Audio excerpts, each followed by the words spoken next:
সহজ লেসনে তোমাদের সকলকে স্বাগত। আজকে আমরা নবম শ্রেণীর তৃতীয় পর্যায়ক্রমিক মূল্যায়ন 2024 সালের ইতিহাস বিষয়ের সিলেবাস নাম্বার বিভাজন এবং একটি প্রশ্নপত্র সম্পর্কে আলোচনা করব। তো চলো এই ভিডিওতে আমরা ক্লাস 9 এর থার্ড ইউনিট টেস্ট 2024 হিস্ট্রি সাবজেক্টের সিলেবাস, মার্কস, রিভিশন এবং এই প্রশ্নপত্রটি দেখে নিই। দেখো, প্রথমে তোমাদের সিলেবাসের মধ্যে কোন কোন অধ্যায় রয়েছে। 1 নম্বর যে অধ্যায়, ফরাসি বিপ্লবের কয়েকটি দিক। এরপর হচ্ছে বিপ্লবী আদর্শ, নেপোলিয়ন সাম্রাজ্য ও জাতীয়তাবাদ, 19 শতকের ইউরোপ, রাজতান্ত্রিক ও জাতীয়তাবাদী ভাবধারার সংঘাত। এরপর হচ্ছে শিল্প বিপ্লব, উপনিবেশবাদ ও সাম্রাজ্যবাদ, 20 শতকে ইউরোপ, দ্বিতীয় বিশ্বযুদ্ধ ও তারপর জাতিসংঘ ও সম্মিলিত জাতিপুঞ্জ। এইগুলো তোমাদের তোমাদের যে ফাইনাল পরীক্ষা তার জন্য কিন্তু ভালোভাবে পড়তে হবে। এবার দেখো কী ধরনের প্রশ্ন তোমাদের পরীক্ষায় দেওয়া হবে। তো ফাইনাল পরীক্ষায় তোমাদের 90 নম্বর পূর্ণমান থাকে এবং সেখানে 3 ঘন্টা বা 3 ঘন্টা 15 মিনিট কিন্তু সময় দেওয়া থাকবে। তো প্রথমে তোমাদের যে প্রশ্নপত্র দেওয়া হবে সেখানে 20টি এমসিকিউ প্রশ্ন দেওয়া থাকবে, যেগুলো হচ্ছে 1 নম্বর করে মান থাকবে এবং তোমাদের এখান থেকে সঠিক উত্তর বেছে নিয়ে লিখতে হবে। দেখো, প্রতিটি অধ্যায় থেকে 3টি করে প্রশ্ন দেওয়া থাকছে। যে শেষের যে অধ্যায় 7 নম্বর, সেখান থেকে তোমাদের 2টি সাধারণত প্রশ্ন দেওয়া থাকবে, ঠিক আছে, 1 নম্বর মানের এগুলো। এরপর 20টি এসএকিউ প্রশ্ন দেওয়া থাকবে, সেখান থেকে তোমাদের 16টা উত্তর করতে হবে। ওকে, এগুলো হচ্ছে এক কথায় উত্তর লিখতে হবে বা সত্য মিথ্যা নির্বাচন করতে হয়, শূন্যস্থান পূরণ, এই ধরনের প্রশ্ন দেওয়া থাকবে। এগুলো হচ্ছে 1 নম্বর মানের প্রশ্ন। প্রতিটা অধ্যায় থেকে দেখো 3টি করে প্রশ্ন দেওয়া থাকছে এবং শেষের অধ্যায় থেকে থাকবে 2টি প্রশ্ন। এরপর হচ্ছে তোমাদের যে 2 নম্বর মানের প্রশ্নের উত্তর দেখো লিখতে হবে, ঠিক আছে। তোমাদের হচ্ছে 11টা প্রশ্নের উত্তর লিখতে হবে, 11 দুগুণে 22 নম্বর, 14টি প্রশ্ন এখানে দেওয়া থাকবে, 7টি অধ্যায় থেকে 2টি করে প্রশ্ন দেওয়া থাকবে, ঠিক আছে। প্রতিটা অধ্যায় থেকে 7 দুগুণে 14টা প্রশ্ন দেওয়া থাকবে, সেখান থেকে তোমাদের 11টি প্রশ্নের উত্তর লিখতে হবে, 11 দুগুণে 22 নম্বর। এরপর হচ্ছে 4 নম্বর মানের প্রশ্নের উত্তর লিখতে হবে তোমাদের 6টা, 4 6 24 নম্বর। এখানে তোমাদের টোটাল 12টি প্রশ্ন দেওয়া থাকবে। দেখো, প্রতিটি অধ্যায় থেকে তোমাদের 2টি করে প্রশ্ন দেওয়া থাকবে, সেই 2টি করে প্রশ্নের মধ্যে 1টি করে প্রশ্নের উত্তর লিখতে হবে, ঠিক আছে। এরকম করে 6টি প্রশ্নের উত্তর লিখতে হবে। এরপর হচ্ছে 8 নম্বর মানের প্রশ্ন থাকবে তোমাদের 3টি, লিখতে হবে 1টা, ঠিক আছে। দেখো, প্রথম অথবা দ্বিতীয় অধ্যায় এখান থেকে 1টি প্রশ্ন দেওয়া থাকবে, তৃতীয় অথবা চতুর্থ অধ্যায় থেকে 1টি প্রশ্ন দেওয়া থাকবে, পঞ্চম অথবা ষষ্ঠ অধ্যায় থেকে 1টি প্রশ্ন দেওয়া থাকবে। তো 3টি প্রশ্ন দেওয়া থাকবে, সেখান থেকে 1টি প্রশ্নের উত্তর তোমাদের লিখতে হবে। তো এরকম করে টোটাল 90 নম্বরের পরীক্ষা তোমাদের নেওয়া হবে ফাইনাল পরীক্ষায়। সেখানে তোমাদের 3 ঘন্টা 15 মিনিট সময় দেওয়া থাকবে। চলো আমরা এখন প্রশ্নপত্রটি দেখে নিই। তার আগে অবশ্যই তোমরা চ্যানেলটিকে সাবস্ক্রাইব করে রাখবে এবং বেল আইকনে প্রেস করার পর অল অপশনটিকে সিলেক্ট করে নেবে এবং ভিডিওটিতে অবশ্যই একটি লাইক করবে, ভিডিওটি বন্ধু বান্ধবীর সঙ্গে শেয়ার করে দেবে। আর যদি এই সমস্ত প্রশ্নোত্তরের পিডিএফ ফাইলগুলো পেতে চান তাহলে সহজ লেসন অ্যাপটিকে ইনস্টল করবে, সেখানে ভিডিওর পাশে কিন্তু পিডিএফগুলোও দেওয়া থাকবে। দেখো, প্রথমে রয়েছে বিভাগ ক। 1 নম্বর থেকে বলা হচ্ছে সঠিক উত্তরটি বেছে নিয়ে লেখো। 20টা প্রশ্ন দেওয়া আছে, প্রতিটা প্রশ্নের মান 1 নম্বর করে। 1 নম্বর থেকে বলা হচ্ছে কোন সন্ধির দ্বারা প্রাশিয়ার সঙ্গে দক্ষিণ জার্মানি যুক্ত হয়। এখানে অপশন রয়েছে জুরিখের সন্ধি, লন্ডনের সন্ধি, প্রাগের সন্ধি আর ফ্রাঙ্কফুর্টের সন্ধি। তো সঠিক উত্তর হচ্ছে অপশন 3-এরটা হবে প্রাগের সন্ধি দ্বারা। 2 নম্বর, ফরাসি বিপ্লবের আগে রাজার বিশেষ অধিকারকে বলা হতো লেতর দ্য ক্যাসে, লিড দ্য জাস্টিস ভেটো না সাসপেন্সিভ ভিটো। সঠিক উত্তর হবে সাসপেন্সিভ ভিটো, ঠিক আছে। এরপর দেখো 3 নম্বর, ক্যাথলিক গির্জাকে বিশেষ অধিকার প্রাপ্ত উৎপাত বলে অভিহিত করেছেন মন্তেস্কু, ভলতেয়ার, আবে, সিএস না রুসো। সঠিক উত্তর লিখবে ভলতেয়ার।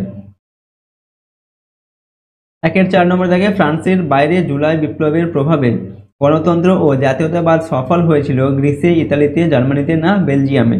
সঠিক উত্তর হবে এখানে বেলজিয়ামে। এরপর 5 নম্বর, তুরস্কের অধীনতা ছিন্ন করে 1829 খ্রিস্টাব্দে স্বাধীনতা লাভ করেছিল বুলগেরিয়া, হাঙ্গেরি, গ্রিস না রোমানিয়া। সঠিক উত্তর হচ্ছে গ্রিস।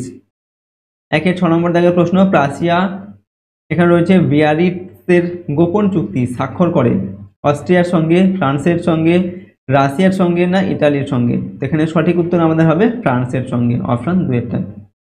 নেক্সট প্রশ্ন 7 নম্বর, ফ্রেন্ড অব দ্য পিপল পত্রিকার সম্পাদক ছিলেন আবেসিএস, মিরাবো, কেনে না জা পল মেরাট। সঠিক উত্তর জা পল মেরাট। 8 নম্বর, রাশিয়ায় বুর্জোয়া প্রজাতান্ত্রিক সরকারের দ্বিতীয় প্রধানমন্ত্রী ছিলেন প্রিন্স লুব কেরেনস্কি, ঠিক আছে। এরপর হচ্ছে স্টোলিপিন, এরপর দেওয়া আছে ট্রটস্কি। তো সঠিক উত্তর অপশন 4-টা হবে ট্রটস্কি। নেক্সট দেখো 9 নম্বর, ভার্সাই সন্ধি দ্বারা মেমেল বন্দরটি দেওয়া হয় রাশিয়াকে, এরপর হচ্ছে লাতভিয়াকে না এস্তোনিয়াকে আর হচ্ছে লিথুয়ানিয়াকে। সঠিক উত্তর অপশন 4-টা হবে লিথুয়ানিয়াকে দেওয়া হয়। একের 10 নম্বর, নাৎসি দলের গুপ্ত পুলিশ বাহিনীর প্রধান ছিলেন। এখানে রয়েছে গোয়েবালস, এরপর হচ্ছে হিটলার, 3 নম্বর হচ্ছে ইভা ব্রাউন, 4 নম্বর হচ্ছে এরনেস্ট রোমে। তো এখানে কি বলা হয়েছে, নাৎসি দলের গুপ্ত পুলিশ বাহিনীর প্রধান ছিলেন এরনেস্ট রোমে।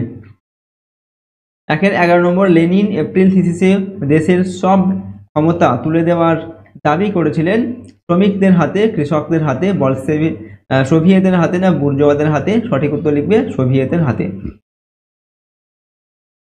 একের 12 নম্বর হচ্ছে সর্বস্লাভ আন্দোলনের নেতৃত্ব দিয়েছিল রাশিয়া, অস্ট্রিয়া, বসনিয়া না সার্বিয়া। সঠিক উত্তর হবে সার্বিয়া। দ্বিতীয় বিশ্বযুদ্ধকে অপ্রয়োজনীয় যুদ্ধ বলে অভিহিত করেছিলেন চেম্বারলেন, হিটলার, রুজভেল্ট না উইনস্টন চার্চিল। সঠিক উত্তর হচ্ছে উইনস্টন চার্চিল। নেক্সট, একের 14 নম্বর দাগে, জার্মানির অভিযানের সময় ইটালি অক্ষর শক্তির পক্ষে দ্বিতীয় বিশ্বযুদ্ধে যোগ দেয় ইংল্যান্ড, ফ্রান্স, বেলজিয়াম, রাশিয়া। সঠিক উত্তর হবে অপশন যেটা রাশিয়া। একের 15 নম্বর, মিত্র বাহিনী ইটালির রাজধানী রোম দখল করে 1942 খ্রিস্টাব্দে, 1943 খ্রিস্টাব্দে, 1944 খ্রিস্টাব্দে, 1945 খ্রিস্টাব্দে। তো মিত্র বাহিনী ইটালির রাজধানী রোম দখল করে 1943 খ্রিস্টাব্দে। এটা হবে সঠিক উত্তর। এরপর একের 16 নম্বর, জাতিসংঘের আন্তর্জাতিক বিচারালয়ের বিচারকের সংখ্যা 15 জন, 16 জন, 17 জন না 18 জন। সঠিক উত্তর লিখবে 15 জন। এরপর দেখো একের 17 নম্বর, জাতিসংঘের সাধারণ সভার প্রতি সদস্য রাষ্ট্র সর্বাধিক কতজন প্রতিনিধি প্রেরণ করতে পারে। এখানে অপশন রয়েছে 2 জন, 3 জন, 4 জন না 5 জন। তো জাতিসংঘের সাধারণ সভায় প্রতি সদস্য রাষ্ট্র সর্বাধিক কতজন প্রতিনিধি প্রেরণ করতে পারে? উত্তর হবে 5 জন প্রেরণ করতে পারবে। একের 18 নম্বর, জাতিসংঘের জাতিপুঞ্জের সাধারণ সভার অধিবেশন বসে প্রতি বছর এপ্রিল মাসে, জুলাই মাসে, আগস্ট মাসে না সেপ্টেম্বর মাসে। উত্তর লিখবে সেপ্টেম্বর মাসে জাতিপুঞ্জের সাধারণ সভার অধিবেশন বসে প্রতি বছর। একের 19 নম্বর, জাতিপুঞ্জের দ্বিতীয় মহাসচিব ছিলেন ট্রিগভিলি পুথান্ড, এরপর রয়েছে দ্য হ্যামারশিল্ড আর কার্ট ওয়াল্ডহেইম। সঠিক উত্তর লিখবে অপশন 3 দ্য হ্যামারশিল্ড। একের 20 নম্বর, 1938 খ্রিস্টাব্দে মিউনিক চুক্তি কার মধ্যস্থতায় হয়েছিল? এখানে অপশন রয়েছে হিটলার, মুসোলিনি, চেম্বারলেন না রুজভেল্ট। তো 1938 খ্রিস্টাব্দে মিউনিক চুক্তি কার মধ্যস্থতায় হয়েছিল? উত্তর লিখবে এখানে মুসোলিনি, অপশন 2 এবার দেখো বিভাগ খ, 2 নম্বর দেখে প্রতিটি বিভাগ থেকে অন্তত একটি করে প্রশ্ন নিয়ে মোট 16টি প্রশ্নের উত্তর লেখো, বা 16টি প্রশ্নের উত্তর দিতে হবে। প্রশ্নের মান 1 নম্বর করে 1 × 16 = 16। প্রথমে রয়েছে উপবিভাগ ক, একটি বাক্য উত্তর দিতে হবে এগুলোর। 2-1 প্রশ্ন, কার প্রস্তাব অনুসারে সম্পত্তির ভিত্তিতে ফরাসি নাগরিকদের দুটি ভাগে ভাগ করা হয়? এখানে উত্তর লিখবে সংবিধান সভার প্রস্তাব অনুসারে সম্পত্তির ভিত্তিতে ফরাসি নাগরিকদের দুটি ভাগে ভাগ করা হয়। 2 নম্বর দাগের প্রশ্ন, কার প্ররোচনায় ফরাসি সম্রাট জুলাই অর্ডিন্যান্স জারি করেন?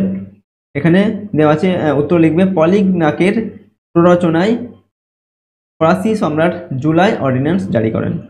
2 নম্বর, আমেরিকা কত খ্রিস্টাব্দে মিত্রপক্ষে যোগ দেয়?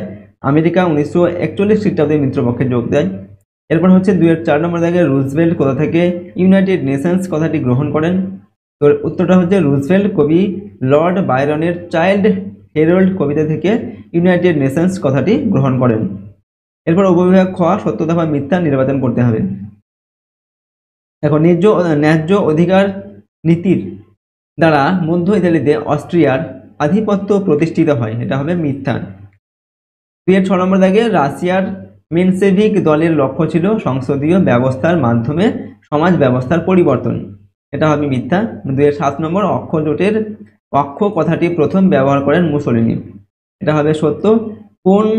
কোন নতুন রাষ্ট্র জাতিপুঞ্জের সদস্য হতে গেলে জাতিপুঞ্জের নিরাপত্তা পরিষদের সকল সদস্যের সম্মতি বাধ্যতামূলক, এটা হবে সত্য। এরপর উপবিভাগ গ, বিবৃতির সঙ্গে সঠিক ব্যাখ্যাটি নির্বাচন করো। দেখো বিবৃতি রয়েছে কি, এখানে 1917 খ্রিস্টাব্দের মার্চ মাসে রুশ বিপ্লব পরিপূর্ণতা পায়নি। এখানে 3টি ব্যাখ্যা দেওয়া আছে, সঠিক ব্যাখ্যা যেটা হবে সেটা বেছে নিয়ে লিখতে হবে। তো ব্যাখ্যা 2 এখানে সঠিক হবে, এই বিপ্লবের দ্বারা সর্বহারা শ্রেণীর হাতে ক্ষমতা আসে।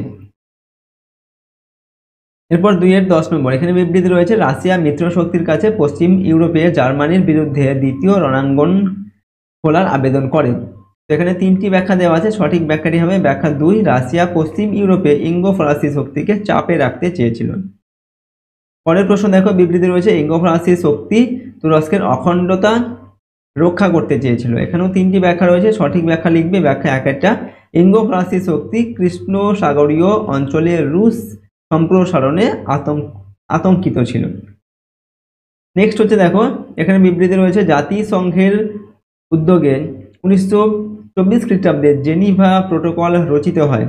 এখানেও 3টি ব্যাখ্যা দেওয়া আছে, সঠিক ব্যাখ্যাটি লিখবে জেনিভা প্রোটোকলের উদ্দেশ্য ছিল আন্তর্জাতিক বিচার ব্যবস্থাকে শক্তিশালী করা। এরপর উপবিভাগ ঘ, এখানে বলা হচ্ছে কি ক স্তম্ভের সঙ্গে খ স্তম্ভ মেলাও। ক স্তম্ভে দেওয়া আছে 3 সেপ্টেম্বর 1943 খ্রিস্টাব্দে, 7 মে 1945 খ্রিস্টাব্দে, 2 সেপ্টেম্বর 1945 খ্রিস্টাব্দে, 8 মে 1945 খ্রিস্টাব্দে। এখানে ডান খ স্তম্ভে দেওয়া আছে জার্মানির আত্মসমর্পণ, বিজয় দিবস, ইটালির আত্মসমর্পণ, আর হচ্ছে জাপানের আত্মসমর্পণ। তো দেখো প্রথমে হচ্ছে 3 সেপ্টেম্বর 1943 খ্রিস্টাব্দে, এটা অপশান 3 এর সঙ্গে মিলবে, ইটালির আত্মসমর্পণ। আর 7 মে 1945 খ্রিস্টাব্দে, এটা অপশান 1 এর সঙ্গে মিলবে, জার্মানির আত্মসমর্পণ। 2 সেপ্টেম্বর 1950 খ্রিস্টাব্দে, এটা হবে অপশান 4 এর সঙ্গে, জাপানের আত্মসমর্পণ। আর 8 মে 1945 খ্রিস্টাব্দে, এটা হচ্ছে অপশান 2, বিজয় দিবস। এরপর দেখো বিভাগ গ, 3 নম্বর দাগে নিচের প্রশ্নগুলি 2-3টি বাক্য উত্তর লিখতে হবে। যে কোনো 11টি প্রশ্নের উত্তর এখান থেকে লিখতে হবে, প্রশ্নের মান 2 করে।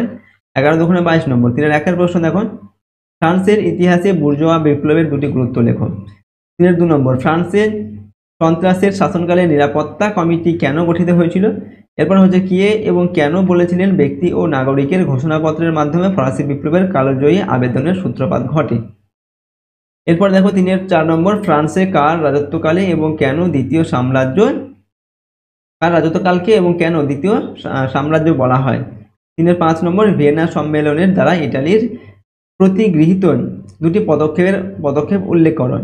এরপর হচ্ছে 3 এর 6, ভূমিদাস মুক্তির সনদ দ্বারা রাশিয়ার ভূমিদাসরা কেন প্রকৃত অর্থনৈতিক স্বাধীনতা পায়নি। 3 এর 7 নম্বর, স্টোলিপিন প্রতিক্রিয়া বলতে কি বোঝো। 3 এর 8 নম্বর দাগে দেখো, ফ্যাসিবাদ ও গণতন্ত্রের মধ্যে 2টি পার্থক্য লেখো। 3 এর 9, লেবেনস্টাউন তত্ত্ব কি। এরপর কোন ঘটনাকে গণতন্ত্রের মড়ক বলা হয়। নেক্সট 3 এর 11, ইটালি কেন আবেসিনিয়া আক্রমণ করেছিল। জার্মানি কেন জাতিসংঘের সদস্যপদ ত্যাগ করে। এরপর জাতিসংঘের লীগ পরিষদের কাজ কি।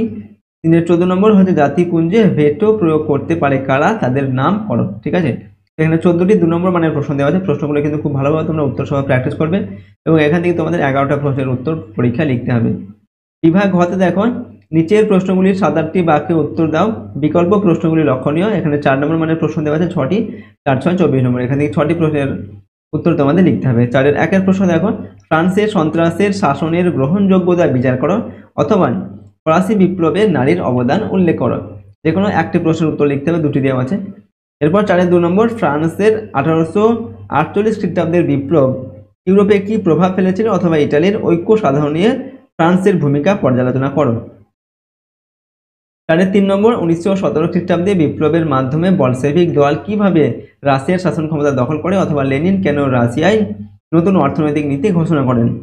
বিশ্ব শান্তি প্রতিষ্ঠায় উড্রো উইলসনের 14 দফা নীতি কি ভূমিকা নিয়েছিল অথবা ভার্সাই সন্ধির মধ্যে দ্বিতীয় বিশ্বযুদ্ধের বীজ নিহিত ছিল কেন বলা হয়। এরপর দেখো, ইঙ্গো ফরাসি শক্তি কেন তোষণনীতি গ্রহণ করেছিল অথবা জার্মানি কেন রাশিয়া আক্রমণ করেছিল। ঠিক আছে, এরপর দেখো, ফ্যাসিবাদের মূল লক্ষ্য কী ছিল অথবা রোম বার্লিন টোকিও অক্ষর চুক্তি কীভাবে গড়ে ওঠে। তো এখান থেকে তোমাদের 6টি প্রশ্ন লিখতে হবে। ঠিক আছে, প্রতিটা দাগ থেকে একটি করে প্রশ্নের কিন্তু উত্তর তোমাদের লিখতে হবে 6 নম্বর মানের। তো প্রশ্নের উত্তরগুলো তোমরা ভালোভাবে কিন্তু প্র্যাকটিস করবে। এরপর বিভাগ মতে দেখো, 5 নম্বর থেকে যে কোনো একটি প্রশ্নের উত্তর লিখতে হবে এখান থেকে 15-16টি বাক্যের মধ্যে। আর প্রশ্নের মান হচ্ছে 8 নম্বর। 5 এর 1 এর প্রশ্ন, ক্রিমিয়ার যুদ্ধের কারণগুলি আলোচনা করো, এই যুদ্ধের ফলাফল ও গুরুত্ব লেখো। প্রশ্নের মান হচ্ছে 5+3। 5 এর 2 এর প্রশ্ন দেখো, 1929 খ্রিস্টাব্দে বিশ্বব্যাপী অর্থনৈতিক মহামন্দার কারণগুলি কি ছিল। আমেরিকা ও ইউরোপের মহামন্দার ফলাফল ও প্রভাব লেখো। প্রশ্নের মান 4+4। 5 এর 3 নম্বর, জার্মানিতে নাৎসি দলের উত্থানের কারণগুলি উল্লেখ কি ছিল। হিটলার কিভাবে জার্মানিতে ক্ষমতা দখল করেন। 5+3। তো 3টি প্রশ্ন দেওয়া আছে 8 নম্বর মানের, যে কোনো একটির উত্তর লিখতে হবে তোমাদের। ঠিক আছে, তো প্রশ্নের উত্তরগুলোতে কিন্তু তোমরা ভালোভাবে প্র্যাকটিস করে নিতে। তো দেখো আজকের এই ভিডিওতে আমরা ক্লাস 9 এর তোমাদের ইতিহাস বিষয়ের থার্ড ইউনিট টেস্ট বা ফাইনাল পরীক্ষার এখানে আমরা সিলেবাস, নাম্বার বিভাজন এবং একটি কোশ্চেন পেপার সম্পর্কে আলোচনা করলাম। প্রশ্নোত্তরগুলো তোমরা কিন্তু ভালোভাবে প্র্যাকটিস করে নেবে।